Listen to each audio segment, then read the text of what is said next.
पहले तो हमके डायरी मिल्क के समझत रहलू अब तो एकदम पनिया समझता तू हमके करिया आई तहार शकल देख के ना तो से प्यार कर रहे हैं। तब का किडनी प्यार देख के कैला लुका किडनी देख के बाबूजी हम बियाह कैले ली हई बताई क्या है मिल गई तर करे जन फौंडा हमारी मर्द फंसा के केहू जने जो छोड़ा नहीं सबके फंसाए देखा जा तनी केस करे अब पुलिस बुला के ले तो है ट्रेनिंग करवा चल ला कब से फोन लगाओ तो नहीं फोन नहीं खिल उठा पता नहीं कहां बात टाइम दिमाग पूरा खराब करके रख दिले बना। हे भगवान कितना बार फोन लगाए फोनवा कहीं कट जाता। हेलो हेलो कहां भाड़ा फोन नहीं उठा हमके तो से जरूरी बात करे को जरूरी बात करे हमसे।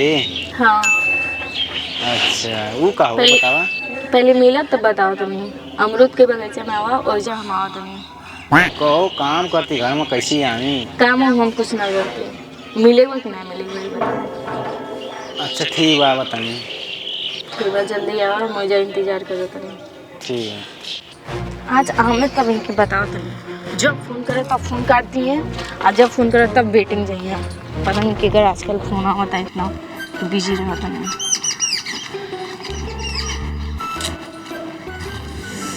हाँ ठीक बा कहो ये कमन इतना अर्जेंट बात रहल है ये जवन हमके फोन करके बोलौली है आई हमके तो डर लगा था सरवा कहीं लइकन के बुला के हमके मरवावे ने का करबा ये दादा ले जुग जुबाना बहुत खराब बा लड़कियों पटावल गुनाह है बा आजकल साला ये है का लगा था। अरे भाई कौन रे आके मुंह मोला तुम हम तो डरा गई नहीं। कहो इतना जरूरी का रहा है कि जब हमके बोलौलू हमके तो डर लगल है रही हम आवत है कोनो मनाई ना देख ले तो का सोची है हमके बड़ा सब देखा था हमें नहीं तो से ज्यादा हमें डर बा कि हमें केहू देख ली तो का कही। बात तो सही है लेकिन कौन अर्जेंट पड़ गया कि हमके बोलावत हो बतावा ना फोन के लिए फोन है क्या काहे ना उठावला जब फोन करेला तब फोन काट देला जाना था घरे अकेला बानी रहे वाला सब देखे रहला ने सब देखे रहला ना फोन के लिए फोन ना उठी एक खातिर बुलैली है आज से हमार तो ब्रेकअप आज के बाद से हमसे तो से बात ना होई तने देखी काहे का ब्रेकअप हो जाई भाई और का फोन करे फोन नहीं उठेबा बात नहीं करबा का जानी कहां तो बिजी रहला कि कर आजकल फोन आवत है इतना अरे जब देखे तब व्यस्त रहला फोन। ये हरिराम कृष्ण जगन्नाथम अरे बिजी ना है भगवान कहाँ तक ने कि घर में काम रहला हमरे कितना घरे काम रहला ना सब पता बा हमके जब फोन करे तब बिजी जाला कहाँ इतना बतियाला अरे करिया बेटा तब इतना बिजी रहता गोरा रहता तो का जानी का करता।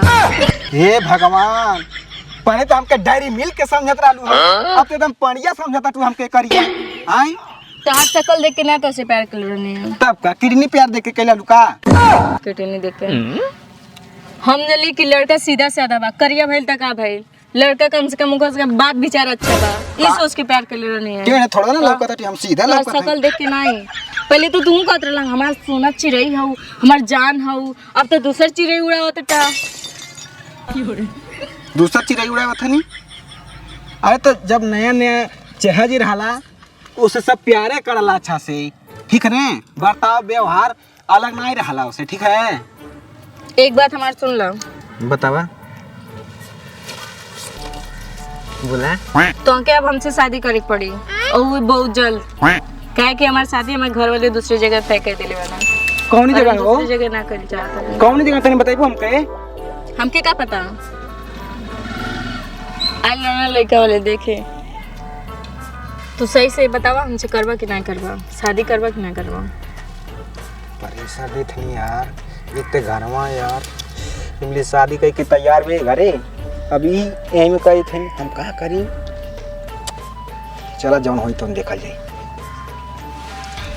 चला ठीक बा शादी करे हम तैयार बाटी तू जब काबू तब हम तैयार बाटी शादी करे के आज करे पड़ी आज ही करे के पड़ी चल आई लग गई ये लग गई चल हवा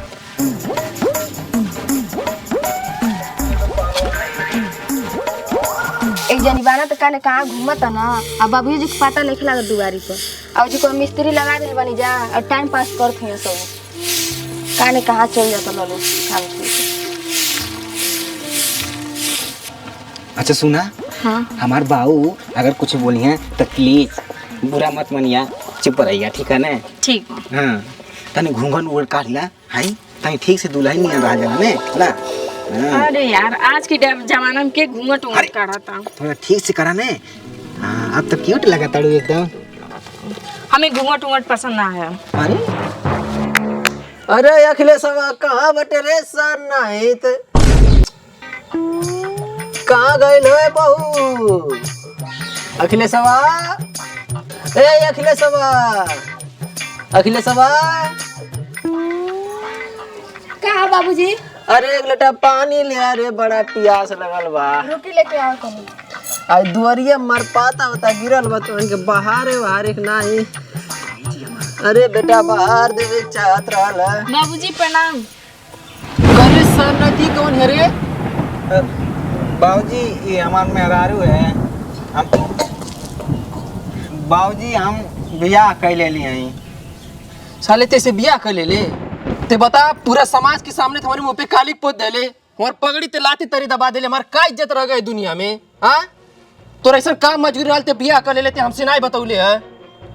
बाबूजी हम तुके बाद में बता दे, मैं पहले हमके ज्यादा चलो बैठी रहो। सारे नालायक।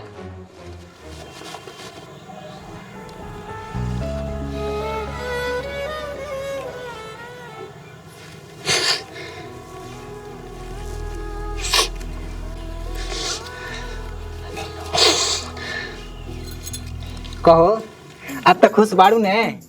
हाँ अब तो शादी हो गल ने हमसे। हाँ खुश तो बानी। अच्छा एक बात बतावा, बोला। हो पनिया फेंक के गइल वो कौन रहल? अरे का तू इसे पूछे ले झूठे, तू आ गई ने आराम से। हाँ हाँ हम तो आ गए। हाँ तब ठीक बा, तो तू आराम करा, अब हम कहीं से आवा तनी, ठीक बा? ठीक बा।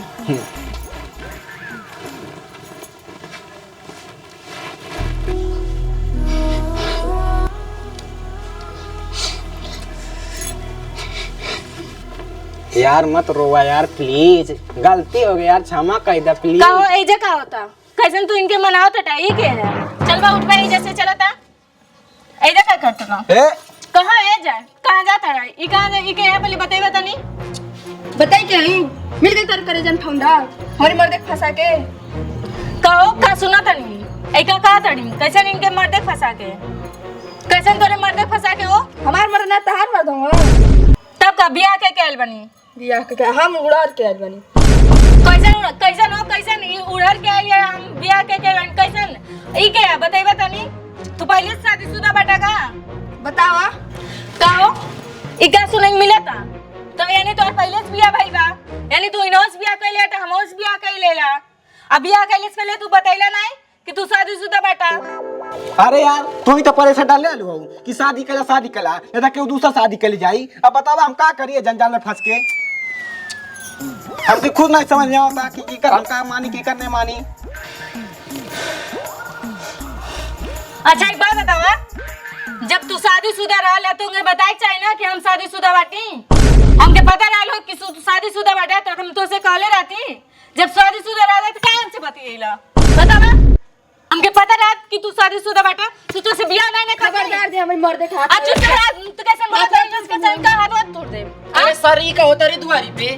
हाँ अरे का मजमा लगौले बाटे ते। देख बतावा झगड़ा को कर था हम का? मतलब तू पूरा मत जिंदगी बर्बाद करके दे देला। और अरे आई चुप, बेटा चुप। तो मर्द बिल्कुल चुप रहो। मर्द वाली बेटे तो आई कहिए तो मर्द हमार मर्द नहीं है। नहीं हाँ? हम शादी करके मतलब पूरा हमार जिंदगी बर्बाद कर देला। हम का बर्बाद कैली तो इन हमके जान में फंसा देलू। एरो से हम बोली सुनी, एरो से बोली सुनी, इनहु से बोली सुनी, हम कौन घाट के भैली? ते सर ने तोइला करवे कैले बाटे तने का होई बता? अब का करी ए हम? बुढ़ऊ कैसन तू लिपा पोती करता रहा? जानत तू सब रहला लेकिन तू कुछ ना बोलत रहला। जान भाई के देखा के लड़तिया आइल भी एगो त हमारी मर्दे के फंसा लेल बिया ऊपर से लड़तिया। सारे तो सुन। कैसन ना कैसन लड़ा तनी? हां त हमारी मर्दे फंसने वाले लड़तो वाले। तोर मर्द फसले वाली यार तोर मर्द हमके फसले बा। वो तो पति बोल भी दे। सारे देख लइका से लड़त या कैसे लड़ाकू विमान लाल बाटे घर में ते। हां लेके सब लड़ा तनी ये हमके बहला फुसला के शादी कर ले, झूठ झूठ बोल के अपने प्यार के जान में फंसा ले तब तो नहीं कहत था। ई सारा लथोर हवा करे साला दो पैसा कमाए के त नहीं के गटे खेठे जाला। मेरा आरो फंसा चला तना। जब पहले से घर में बियाह करके लाके बैठले बड़ा रहत रहल का कर काम से बियाह कैला साला एकदम गांव में पूरा नाक कटा के थई रहले बा हमार। आ त मला पूरा इज्जत हमार डुबा देला बदाम न घर के बेली न घाट के बेली। ए लइका कहीं मुंह दिखावे लग रह गेल या कि हम कहीं मुंह दिखावे लग रह गेल बाटी। देखो केहू जने जो छोड़ा नहीं सबके फंसाए। देखा जा तनी केस करे आ पुलिस बुला के ले तोहरा ट्रेनिंग देवे जान ला आ केहू जने छोड़ा नहीं। मला जिंदगी अरे बाजी बाजी लड़ले भी काम दिखली के सटल साले देखा त टिका करे के रही। जिंदगी पूरी बर्बाद कर